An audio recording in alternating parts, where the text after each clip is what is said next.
দর্শক এই মুহূর্তে কিন্তু আমরা সরাসরি যুক্ত আছি ধানমন্ডি ৩২ নম্বরের যে বঙ্গবন্ধু যে বাসভবন, সেই বাসভবনের ভিতর থেকে কিন্তু আপনাদেরকে দেখানোর চেষ্টা করছি এই যে শেখ মুজিবের যে বাড়ি, এই বাড়িটাই কিন্তু আজকে যে বুলডোজার দিয়ে গুঁড়িয়ে দেওয়ার যে কর্মসূচি ছিল সেটি কিন্তু চলমান রয়েছে এবং সাধারণ যে উৎসুক ছাত্র জনতা তারা কিন্তু এই বাড়িটিতে এই মুহূর্তে তারা তাদের দখল নিয়েছেন এবং এই বাড়িটি কিন্তু সম্পূর্ণভাবে যে ভেঙে ফেলা সেটি কিন্তু তারা চালিয়ে যাচ্ছেন এবং এই মুহূর্তে কিন্তু আমরা দেখানোর চেষ্টা করছি যে এই বাড়িটি কিন্তু সম্পূর্ণ দখলে আছে, সাধারণ যে ছাত্র জনতা তাদের দখলেই রয়েছে এবং এই বাড়িটি সহ কিন্তু যে এই মুহূর্তে কিন্তু পাশের যে বাড়িটি সেটিও কিন্তু আক্রান্ত হয়েছে এবং এই দুটি বাড়িতে কিন্তু সম্পূর্ণ অগ্নিসংযোগ করা হয়েছে এবং ভাঙচুর চালানো হচ্ছে।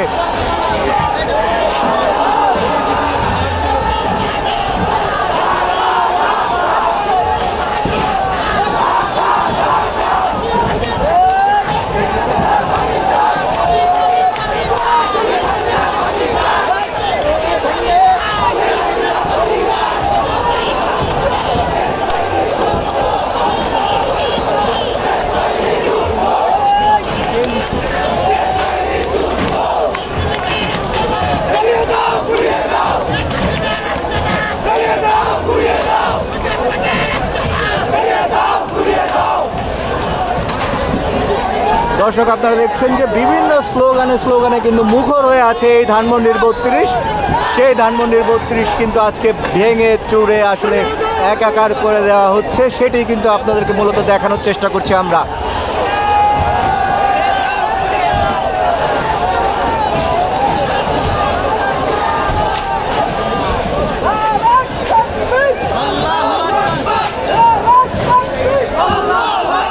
চারিদিকে কিন্তু নারাই তাকবীর আল্লাহু আকবার ধ্বনিতে মুখরিত হয়ে আছে এবং এই ধ্বনি দিয়ে কিন্তু তারা এই যে বঙ্গবন্ধুর যে বাড়িটি রয়েছে ধানমন্ডি ৩২, এই ৩২-এর বাড়ি কিন্তু আসলে তারা ভাঙচুর করে তুলেছেন।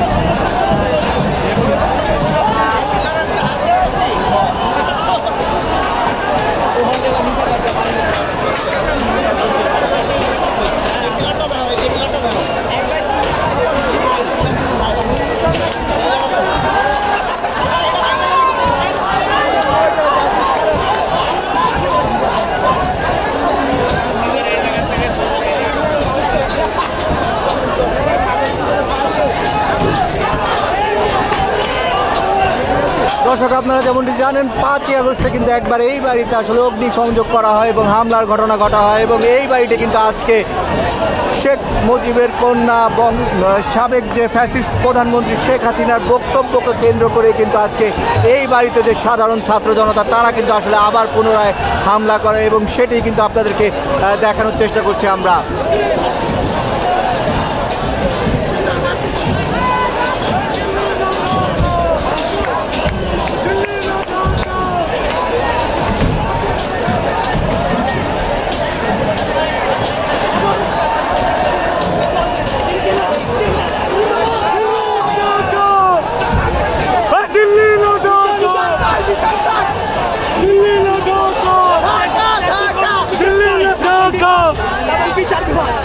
সাজাইতে হবে এবং ভারতীয় যত এজেন্ট আছে বাংলাদেশের প্রত্যেকটা সেক্টর থেকে নির্মূল করতে হবে।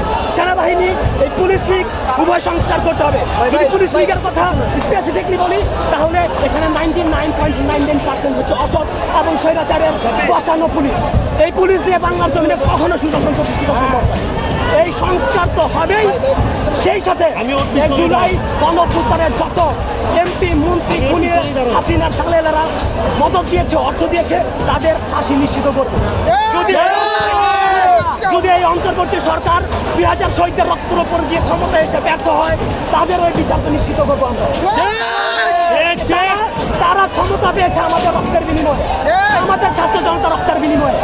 আমি ঢাকা মেডিকেল ইমার্জেন্সি গেটের ওপরে 3 দিন ভর্তি ছিলাম, 4 থেকে 6 আগস্ট। আমি দেখছি শহীদদের মায়ের আত্মচিৎকার, তাদের সাথে বেইমানি করা অসম্ভব। যদি রক্ত দিতে হয় আমার সাথে সহ বাংলাদেশের ছাত্র জনতা সদা জাগ্রত। ইনকিলাব জিন্দাবাদ, পথে রাস্তা না, দিল্লি না ঢাকা, মুজিবাদ মুর্দাবাদ, ইনকিলাব জিন্দাবাদ।